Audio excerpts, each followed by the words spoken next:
نام نہاد آپریشن مہادیپ سے متعلق کسی بھی دعوے کی کوئی اہمیت نہیں، ترجمان دفتر خارجہ نے بھارتی دعووں کو مسترد کر دیا۔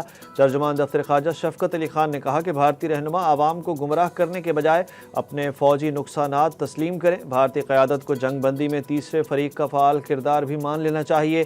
بھارت نے پہلگام حملے کی شفاف اور آزادانہ تحقیقات کی فوری پیشکش قبول نہیں کی۔ انہوں نے کہا کہ بھارتی وزیر داخلہ امت شاہ کا بیان جھوٹ اور کہانیوں پر مبنی ہے۔ پہلگام حملے کے مبینہ ملزمان لوک سبھا بحث کے آغاز میں ہی مارے گئے۔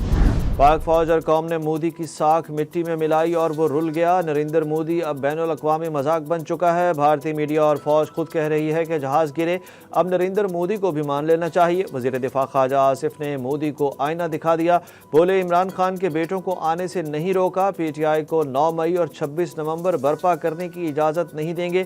اگر بانی پی ٹی آئی کے بیٹے فیصلہ کر رہے ہیں تو بالکل پاکستان آئیں، ہمارا موقف صرف یہ ہے کہ پی ٹی آئی تشدد کی طرف رجوع نہ کرے۔ پاکستان علاقائی امن کے لیے پرعزم، مگر ہر خطرے کا بھرپور جواب دینے کو تیار۔ فیلڈ مارشل عاصم منیر کا اعلان۔ آئی ایس پی آر کے مطابق آرمی چیف نے 16ویں نیشنل ورکشاپ بلوچستان کے شرکاء سے خطاب میں کہا کہ بھارت مارکہ حق میں شکست کے بعد اب اپنی مذموم سازشوں کے لیے پراکسی وار کو بڑھا رہا ہے۔ شکست خوردہ بھارت دہشت گردوں کے ذریعے ہائبرڈ جنگ کو فروغ دے رہا ہے۔ یہ گروہ بھی مارکہ حق میں بھارت کو ذلت آمیز شکست جیسا ہی انجام پائیں گے۔ نشست کے اختتام پر آرمی چیف اور شرکاء کے مابین مکالمہ بھی ہوا۔ اسٹیٹ بینک کا آئندہ 2 ماہ کے لیے شرح سود 11% پر برقرار رکھنے کا اعلان۔ گورنر اسٹیٹ بینک نے مہنگائی اور توانائی کی قیمتیں بڑھنے کا عندیہ دے دیا۔ جمیل احمد کا پریس کانفرنس میں کہنا تھا کہ مہنگائی کی شرح اپریل میں کم ترین رہی، مئی اور جون میں مہنگائی کی شرح میں کچھ اضافہ ہوا ہے۔ بیس ایفیکٹ اور توانائی کی قیمتوں کی وجہ سے مہنگائی آئندہ بھی کچھ بڑھے گی، جبکہ ملک میں اس وقت مہنگائی کی شرح 7.2% ہے۔ گورنر اسٹیٹ بینک نے کہا کہ توانائی کی قیمتوں میں آئندہ بھی اضافے کا امکان ہے۔ معاشی سرگرمیاں بڑھنے سے پیٹرولیم مصنوعات کی درآمدات میں اضافہ ہوا۔ پنجاب حکومت اور جماعت اسلامی کے درمیان کامیاب مذاکرات کے بعد حق 2 بلوچستان مارچ پر معاملات طے پا گئے۔ صوبائی وزیر مریم اورنگزیب کا اعلان۔ جماعت اسلامی کے رہنماؤں پر مشتمل وفد مطالبات پر مذاکرات کے لیے اسلام آباد روانہ ہوگا۔ مریم اورنگزیب نے کہا کہ مذاکرات نتیجہ خیز رہے اور آئندہ کا لائحہ عمل طے پا گیا ہے۔ پنجاب حکومت بلوچ بھائیوں کی مکمل میزبانی کرے گی۔ جماعت اسلامی کے نائب امیر لیاقت بلوچ کا کہنا تھا کہ وزیر اعلیٰ پنجاب کی درخواست پر وفاق کی کمیٹی تشکیل دی گئی ہے۔ عدلیہ سیاسی دباؤ کو نظر انداز کرے، opposition leader Saint Shibli Faraz نے سپریم کورٹ کے چیف جسٹس یحییٰ افریدی کو خط لکھ دیا۔ خط میں 9 مئی کے مقدمات میں عدالتی کارروائیوں اور پروسیکیوشن کے کردار پر تحفظات کا اظہار کر دیا۔ شبلی فراز نے کہا کہ پولیس اور پروسیکیوشن کی جانبداری کی غیر جانبدار تحقیقات کرائی جائیں۔ انہوں نے خط میں مشکوک مقدمات کو دوبارہ کھولنے کی اپیل بھی کی۔ لاہور ہائی کورٹ نے جمشید دستی کی نااہلی کی درخواست پر این اے 175 میں ضمنی انتخاب رکوا دیا۔ عدالت نے جمشید دستی کے خلاف الیکشن کمیشن کی کارروائی بھی معطل کر دی، جبکہ اٹارنی جنرل کو معاونت کے لیے نوٹس جاری کر دیے۔ لاہور ہائی کورٹ میں میڈیا سے گفتگو کرتے ہوئے جمشید دستی نے کہا کہ سب سے بڑا قصور یہ ہے کہ میں بانی پی ٹی آئی کے ساتھ ہوں۔ حالات ہمارے لیے بڑے سخت ہیں۔ اسپیکر کو چاہیے تھا مجھے بلاتے اور سنتے، مجھے نہ تو بلایا گیا اور نہ ہی سنا گیا۔ والد کی وفات کے بعد طلاق یافتہ بیٹی کو پینشن نہ دینے کا امتیازی سرکولر کالعدم قرار، سپریم کورٹ کا بڑا فیصلہ آ گیا۔ سپریم کورٹ نے کہا کہ بیٹی کو پینشن شادی کی حیثیت پر نہیں، حق کی بنیاد پر دی جائے گی۔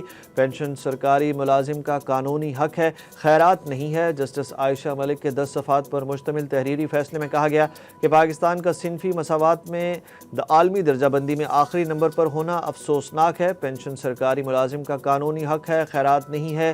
خواتین کی پینشن کا انحصار صرف مالی ضرورت پر ہونا چاہیے، شادی کی حیثیت پر نہیں ہونا چاہیے۔ ہمارے اوپر کیسز ختم ہونے چاہیے، جیل بھیجنا چاہتے ہیں تو بھیج دیں۔ علیمہ خان کی عدالت کے باہر گفتگو۔ عمران خان کی بہن نے کہا کہ ہمارے اوپر اتنے مقدمات ہیں، معلوم ہی نہیں کہاں کون سا مقدمہ درج ہے۔ یہ تاثر دینے کی کوشش کر رہے ہیں کہ پی ٹی آئی ریاست مخالف ہے، انہیں الزامات کے بجائے اپنی سوچ تبدیل کرنا ہوگی۔ خیبر پختونخوا میں سینٹ کی خالی نشست پر ضمنی انتخاب کل ہوگا۔ پیپلز پارٹی اور نون لیگ میں سیٹ ایڈجسٹمنٹ ہو گئی۔ پیپلز پارٹی کی امیدوار Raheela be be Muslim league نون کی امیدوار کے حق میں دستبردار ہو گئیں۔ پی ٹی آئی نے مشال یوسفزئی کو سینٹ ٹکٹ جاری کر دیا۔ دیگر امیدواروں کو دستبرداری کی ہدایت بھی کر دی۔ پولنگ کا عمل کل صبح 9 بجے کے پی کے اسمبلی کے جرگہ ہال میں شروع ہوگا۔ سینٹ کی یہ نشست تحریک انصاف کی سینیٹر ثانیہ نشتر کے استعفے کے بعد خالی ہوئی تھی۔ World champion ship of legends میں بھارت کا پاکستان کے خلاف سیمی فائنل کھیلنے سے انکار۔ پاکستان کی براہ راست فائنل میں جانے کی راہ ہموار ہو گئی۔ بھارتی میڈیا کے مطابق سابق بین الاقوامی کھلاڑیوں پر مشتمل بھارتی ٹیم نے روایتی حریف کے خلاف میدان میں اترنے سے صاف انکار کرتے ہوئے فیصلہ سنا دیا۔ اطلاعات کے مطابق نہ صرف کھلاڑی بلکہ ٹورنامنٹ کے ایک بڑے اسپانسر ایز مائی ٹرپ نے بھی اس میچ سے لا تعلقی کا اعلان کیا ہے۔ ٹورنامنٹ کے منتظمین کی جانب سے فوری طور پر کوئی سرکاری اعلان سامنے نہیں آیا۔ معروف یوٹیوبر مسٹر بیسٹ نے یوٹیوب پر 400 ملین سبسکرائبرز حاصل کر کے ایک نیا عالمی ریکارڈ قائم کر دیا۔ کامیابی پر یوٹیوب کے سی ای او نیل موہن نے انہیں ایک خصوصی 400 ملین پلے بٹن پیش کیا جو اپنی نوعیت کا پہلا اور واحد ایوارڈ ہے۔ مسٹر بیسٹ نے اس یادگار لمحے کی تصویر سوشل میڈیا پر شیئر کی جو دیکھتے ہی دیکھتے وائرل ہو گئی۔ نیا سبسکرائبر پلے بٹن خاص طور پر مسٹر بیسٹ کے لیے ڈیزائن کیا گیا ہے۔